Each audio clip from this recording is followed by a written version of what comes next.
Good day, brothers and sisters. I'm Brother Tesjuan, first and founding member of Out of All Your Boxes movement.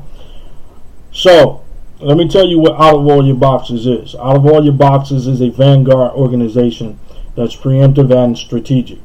Out of All Your Boxes will operate only from sound thinking and execute it with efficient action in pursuit of practical and sustainable options and solutions. This is done by having Out of All Your Boxes be rooted in the importance of time, health, family, and community. Out of All Your Boxes is not motivated racially, politically, religiously, or for popularity.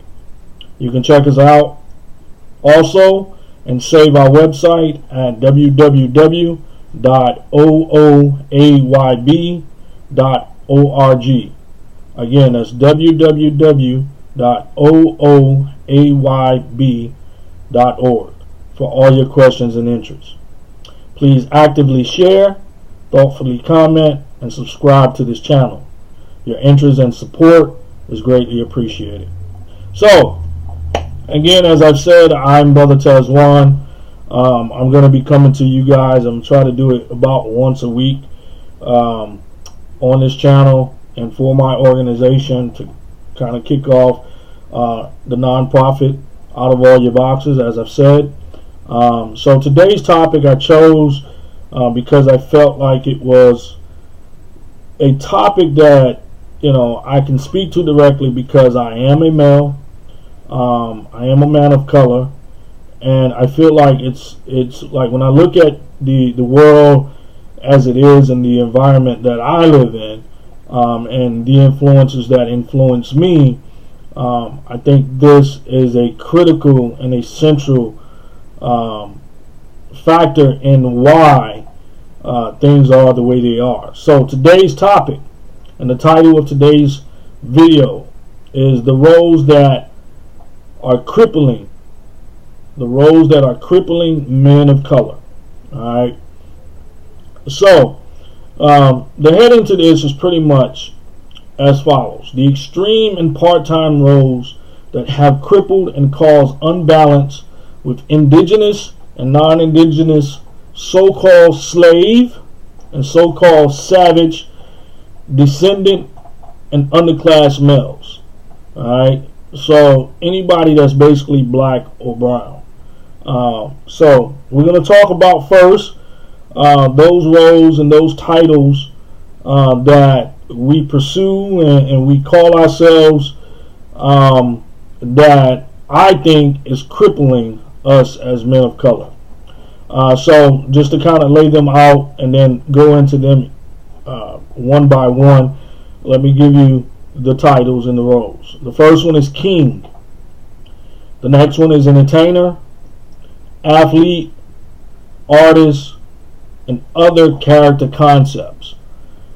Alright, so again, we're going to go through each one of these one by one, and I'm gonna kind of define that specific term in terms of how I think and feel about it, and then I'll kind of give a brief example on some of them, not all of them.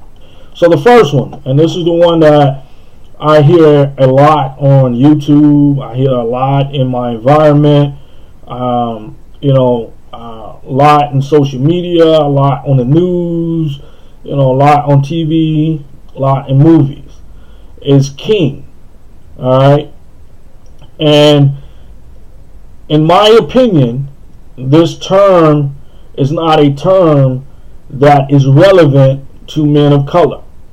Largely because most of us that are men of color, we do not descend from environments where the term king is readily used or historically used.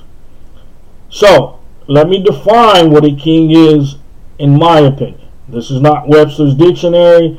This is not, the Oxford's dictionary. This is not any type of written definition by dictionary, if you will. So in my opinion, a king is a psychotic delusion of a person who can only see himself. His justification for maintaining his delusion is in his blood, which he declares gives him power and control over all that are of his blood. Alright, so historically, kings are bloodline driven. Alright, so it's in this delusion that gives them their position of authority. Now you do have the other aspirational part of this, and that they are selected by God. And I'll get into the God part of this in a few minutes. But in my opinion, again, a king is a psychotic delusion of a person who can only see himself. Right? When he looks in the mirror, he's above all, and all is underneath. Okay? So, now, for those of you that declare kinship to pharaohs, because if you study history and you study geography and you study the world and you study religion, you hear the term pharaoh quite a bit as it pertains to people of color. So let me explain what a pharaoh is in contrast to what a king is. Again, this is for those that declare kinship to the pharaohs. A pharaoh was not a king. A pharaoh was the embodiment of God within a human. A pharaoh was God among humans. Alright? So, a pharaoh was not a king. They are not the same thing. So let me deal with the God part of this. God is a conceptual aspiration and inspiration which humans choose as motivation. Alright? And I'm not going to go too far into detail in regard to what this means. I'll probably do that in a later video. But on the basic form, or the basic platform, God is the conceptual aspiration and inspiration which humans choose as motivation. Right? That's why you have some people that worships Allah, and you have some people that worships Jesus Christ, and so on and so forth. So it's a choice. And by and large, God is an aspirational idea or concept and an inspirational idea or concept. And this is not to say that God is not a physical presence, and it's not to say that God is not real. That is for you to decide. It's a choice. The next thing involving God does not control humanity. And I'm pretty sure in the comments, and I'm pretty sure for those that watch this video, this is probably going to be the first point of conflict. And to each is his own in regard to that. But God does not control humanity. God inspires and is an inspiration to humanity, or aspiration to humanity. Correction. God inspires and is an aspiration to humanity. So that is what a king is or isn't.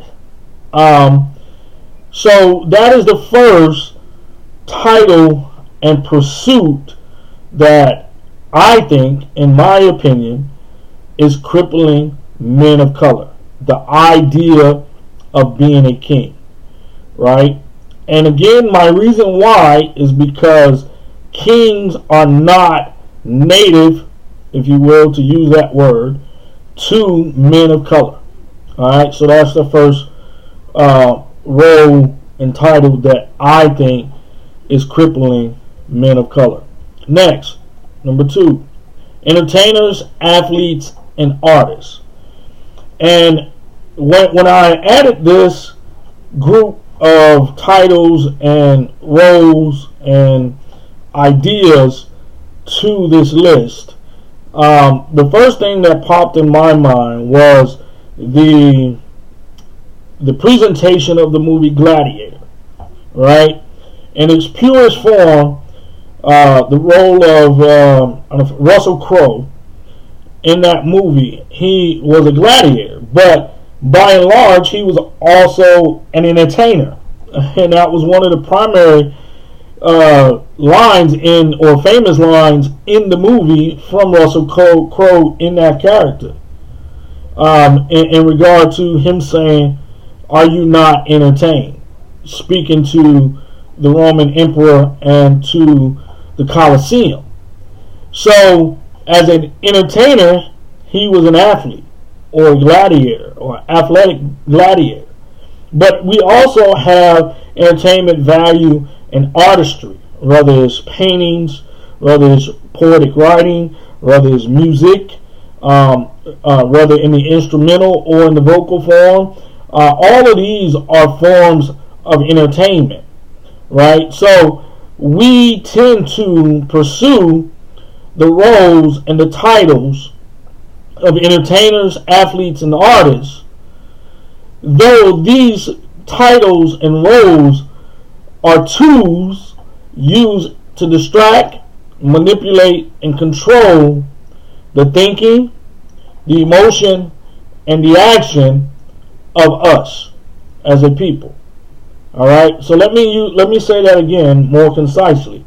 Entertainers, athletes, and artists were and are tools used to distract, manipulate, and control the thinking, the emotions, and the actions of people. The first thing that came to mind when I wrote this was how much time I personally used to spend in front of the television on a Sunday watching football, when there was so much more and other things I could do with that 4 or 5 or 8 hours of time on a Sunday.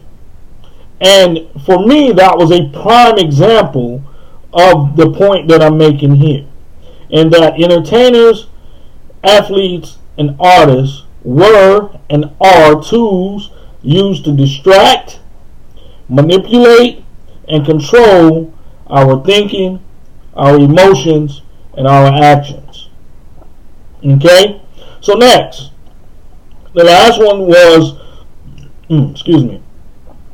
the character concepts. And this last one is one that I've probably heard all my life as a man. Not really someone telling me that I wasn't one of these, but it's always one of those things that you hear people say in passing or in conversation. And so number 3 is the so-called real man. So let's deal with this guy. The so-called real man is an imaginary idea that society uses to perpetuate that we all are or should be the same. The so-called real men are found in the fantasy kingdom where everyone is a king or a queen. All women and people and men are beautiful. Every child is a winner. And we all are equal, both men, women, and other. This is the so-called real man thinking, right? So it's in this definition, this imaginary idea that society perpetuates, that often cripples people in development, because they have this gargantuan list of things that they feel like a real man or a real woman or a queen or a king or beautiful person or a winner or a what equality is. And it's all based in fantasy. Alright? So let me start to turn this conversation a bit. We talked about the things and the titles and the roles that are crippling men of color. The first one being a king. The second one being entertainers, athletes, and artists. and the last one being the conceptual concepts like being a real man, right? So in turning this concept, let me say this. When I say out of all your boxes, I'm simply saying that we need to acknowledge and take control of our system of thinking, or system think as I call it.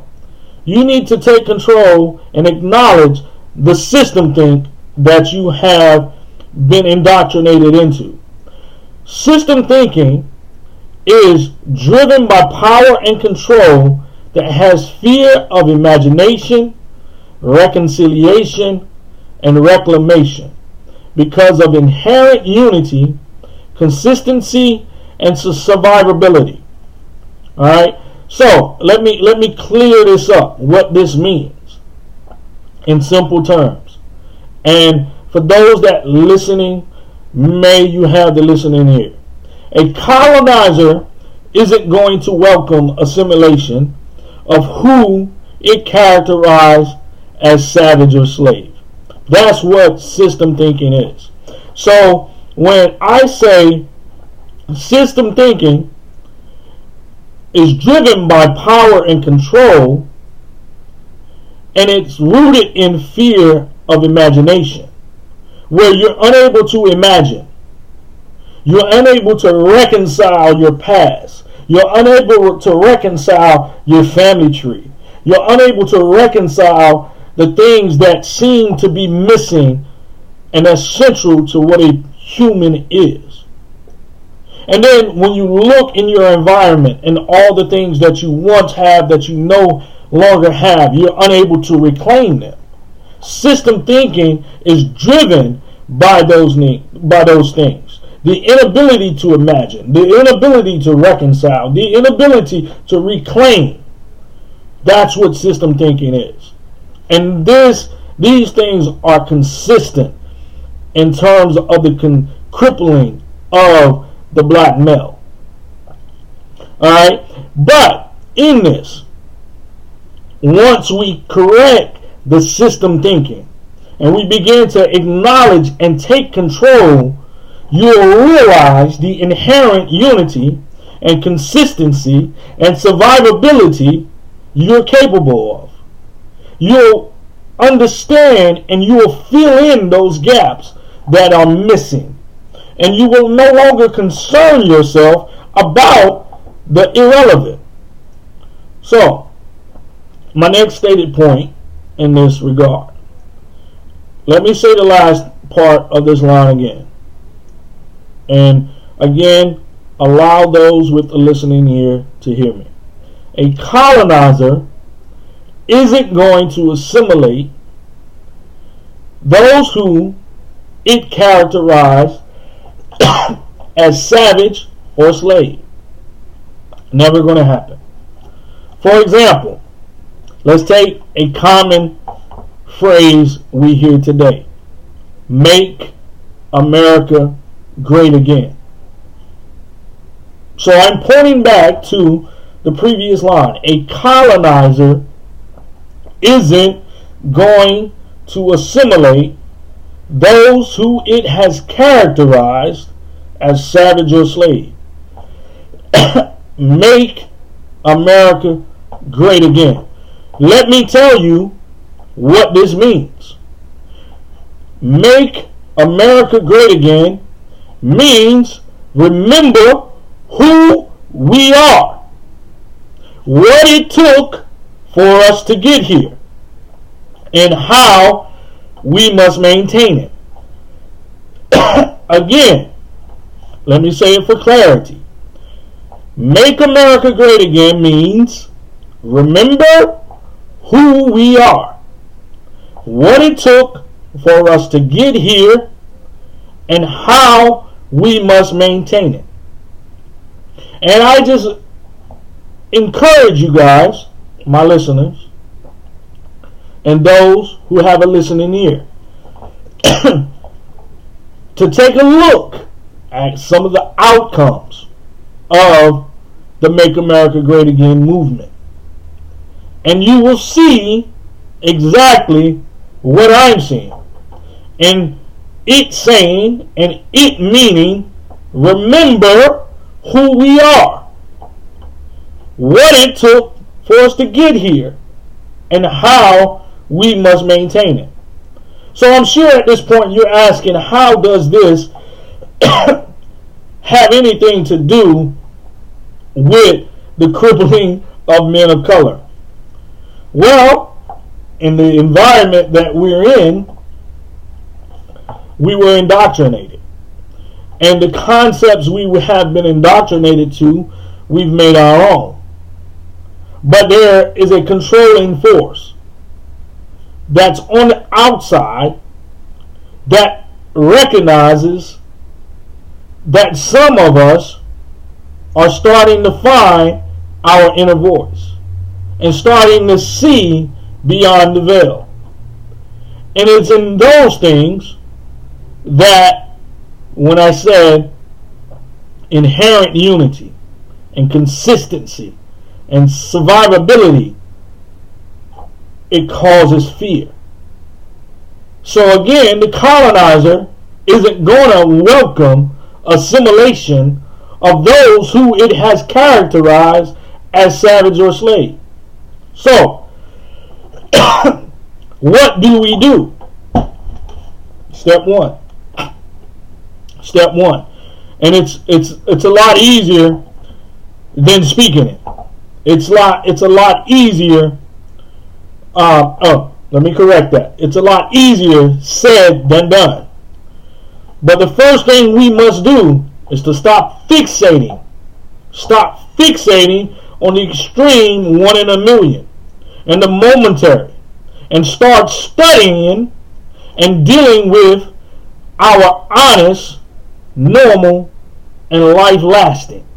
So let me say that again. Let me say it a little slower and a little bit more categorized. The first thing we must do is stop fixating on the extreme, on the 1 in a million, the fat chance, if you will. We got to stop fixating on those things. We got to stop fixating on the LeBron James. We got to stop fixating on the Beyonce. We got to stop fixating on the Barack Obama. We got to stop fixating on Oprah Winfrey. And we got to start seeing ourselves. We got to start seeing our culture. So that's the first part of that. The next thing we must do is we must start studying,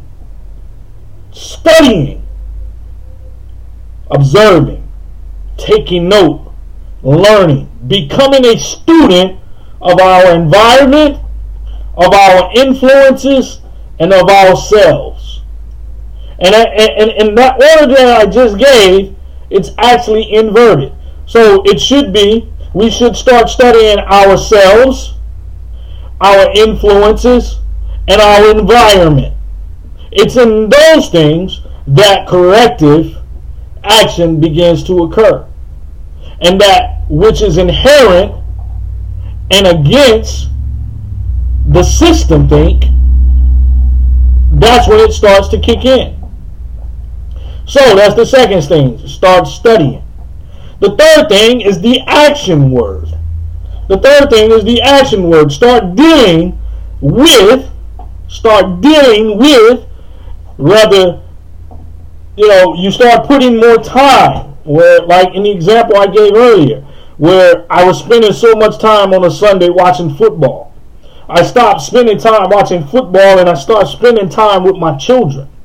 I stopped spending time on the internet and got off of social media and started spending time in my business, in my businesses. When I started putting my interest in the things that I was interested in, beyond the distraction and in the entertainment and the manipulation, when I start putting my interest and my time, that's when my life began to change. And I began to see things different. So I started dealing with my honest, normal, and my life that I intend to last. So when I say honest, normal, and life lasting, that's what I mean. We spend way too much time chasing dreams rather than our present reality. The American dream was not designed for us. I always think about the I Have a Dream speech. And there were many lines in that I Have a Dream speech that was aspirational and inspirational. But that speech spoke to the present reality of Dr. King. What are we speaking to our present reality today? Many of us are chasing dreams, but not dealing with our present reality. It doesn't matter where you're from. It matters where you are, whether it's in physical or mental or emotional. It doesn't matter where you were, it matters where you are. How you respond to the environment itself and the influences within that environment. It's how you respond to it. So wherever you are, you can decide to make a change, just like I did. Something is small, and that's just a small example where I decided to say, you know what, I'm not going to spend any more of my time watching this game. And if I catch a game, if I don't have anything else to do, fine, so be it. I'm not going to beat myself up for not watching it, and I'm not going to beat myself up for watching it. It's entertainment. It's a momentary fix. It's a momentary escape. But I'm going to ensure that I'm putting my time where my time needs to be. So, let's talk about the alternative. We talked about the roles that are crippling men of color. So let's briefly talk about some of the roles, and I encourage you to go read and study. Again, read and study some of the roles that are more applicable to who and what we are. So, entitled, the rational, and full-time, not part-time, not sometime, full-time roles that will heal and bring balance. I can't say that word enough, balance, to indigenous and non-indigenous people and males of color. So, here, when we reject more of the above roles and embrace more of the following. The first, a boy. This is the bottom, and not bottom as in bottom as doesn't have value, but this, if I was to put this on a hierarchy scale, the boy would be first for obvious reasons. A boy has to be a boy before he's a man. So let me define what a boy is.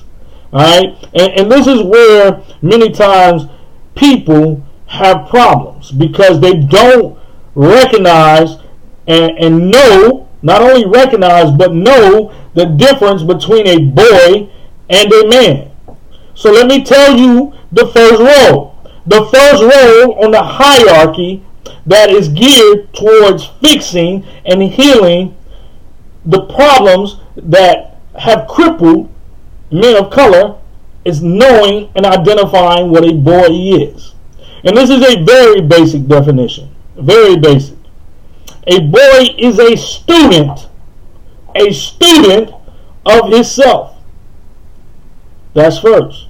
He's a student of himself. He learns who he is first. The second thing, he's a student of his influences. So whether it's people, whether his mother and father, grandfather and grandmother, aunts and uncles, family, whether it's his friends, whether it's people just on the outside of him, those are influences. Whether it's a musician, whether it's an animal, those are influences. Whether it's the car passing by real fast, whether it's a turtle crawling across the street real slow, those are influences. So he's a student First, of himself. Second, of his influences. And thirdly, which encompasses the first two, is his environment. I grew up with the saying, be in it, but not of it. And in that regard, that oftentimes related to a negative environment, an environment that had many negative influences and negative people. Be in it, but not of it. So as a student of my environment, I made means to get out of it. As a student of the influences in that environment, I made means to get out of it and to change it, or hopefully go back and change it for the better. So that is what a boy is, first and foremost. Now, the next title, the next role, and this goes back to the origin of man. These roles that I'm giving you goes back to the origin of man, and the titles and the roles that again are relevant to our people, to people of color. The first one is hunter/farmer. Hunter/farmer. Now, there are not many of us that can call ourselves either one of these titles. So let me basically define what hunter/farmer is. It's a provider. It's a provider. These two and the next two are going to fall under the category, if that's what you want to call it, of provider.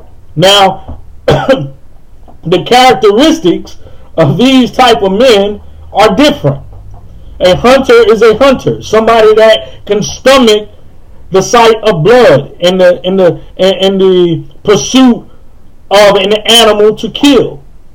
You know, now that mentality expands beyond the hunting field. It expands, if we bring it to modern times, it expands to the modern time. As well as a farmer, it's a more subtle occupation.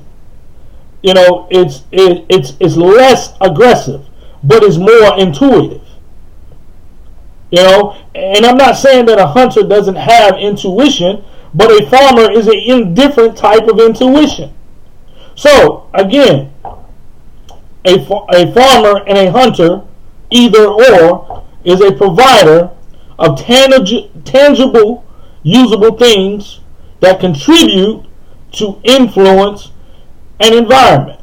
That's that role, that provider. Now, a farmer and a hunter is also a warrior. And I'll define warrior at the end. But a farmer and a hunter is also a warrior. Okay? Next, you have craftsman and merchant. I'm a craftsman by trade. I'm a craftsman.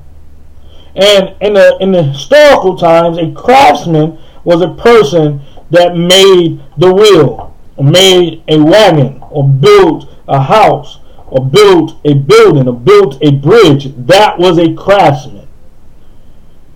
Or, you know, that's what a craftsman was. The other part of this group of men is a merchant. A merchant is a person that sells, or a marketeer. This is the other title, but they go hand in hand. Just like farmer and hunter go hand in hand, the craftsman and the merchant go hand in hand. So by definition, a craftsman and a merchant is also a provider, but he is also, his mind is more geared towards creation and the ability to think on his feet and make things happen.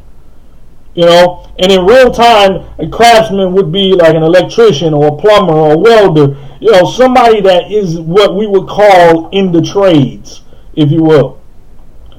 And a merchant would be a person that sells or markets, manages money. That is what a merchant is, or a financier. That is what a merchant is. They are creators, or is a creator, of tangible, usable things that contribute to influence and environment. Notice the same. Notice that the last part of the definition is the same, and it will continue to be. But again, just like farmer and warrior, a craftsman and a merchant are also warriors. Now again, I'll explain that more in a minute.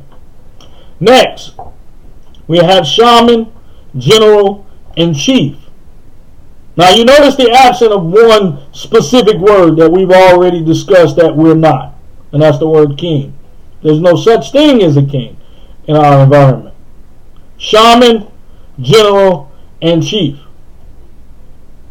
Who and what are they? These are the people that lead us, rather through words, but more precisely through actions. Somebody we can trust, somebody we can put our faith in, somebody we can put our hope in. Shaman, general, or chief. A shaman is a healer. A general is a man on the battlefield that you can trust his state of mind and that he's going to make the proper decision under pressure. And a chief is somebody that the whole tribe trusts their survivability to. This person is a leader or facilitator of people. A leader or facilitator of people that contribute to the influence and the environment. A bad leader, normally there's a bad environment. Bad shaman, normally you got a whole bunch of folk running around sick. A bad general, you probably lost all your wars and your tribe's been taken over by somebody else. That's how that works. The next person on this list, and it's funny because I didn't type it but I know it, is elder. The elder. So actually, let me rewind real quick. Shaman, general, and chief are also warriors. Maybe in a different capacity, but they're also warriors. Again, I'll explain warrior at the end. So next is elder. The elder is the wisdom, the tree in which the boy, the hunter, the farmer, the craftsman, the shaman, the general, and the chief go to, and the warrior go to get advice. He's the tree, he's the root of everything, because his experience or their experiences, their life experiences, have proven sustainability and survivability. And it's in them that we trust, and we should trust the wisdom that they may impart on us. That's the elder. Now the elder is the only one, and the boy.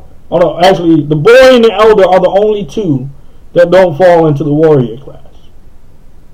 And the reason why is because if we lose the boy, we lose our men. And if we lose our elders, we lose our tree, our root. So we don't want to put either one of those out on the battlefield in times of safety and security. Now the last group and the last role that we must discuss, and it's one of those roles that I never hear people say, I'm a warrior, unless they're in a specific group of men inside a specific group of military. It's rare that you hear people say, I'm a warrior. Me personally, I'm a warrior. You know, not only because I served in the military and the things that I did might be considered, warrior-like to some, not necessarily to me. But I know, at the end of the day, if the cause was sound and the outcome was true, I would die for that which I know to be truth, and I call truth, and I call my own. So when I say warrior, as I've already stated, we have three groups that falls into this group. All are warriors. Hunter, farmer, craftsman, merchant, shaman, general, chief. All are warriors. A warrior's duty is the preservation and is the responsibility of all males in an ethnic culture group. So we're all responsible for the safety and security of our ethnic cultural group. Now, in this video, I made no mention of women. And it's not to say that women are not warriors. It's not to say that women are not a part of this discussion, because they very well are. But in order to heal and fix and correct the crippling of the male, we must deal with just the male, with the absence of the female. That's the reason why this conversation in this video, I just mentioned woman or female for the first time. So that's it for now, brothers and sisters. I hope that you found my words inspirational. I hope that the things that I said today in this video will give you encouragement to see things as they are. And I hope that you learn from this video and give you reason to go out there and do something that's worth doing and live your life worth living. I'm Brother Tesjuan. May peace be upon you and God's eyes always watching. Peace.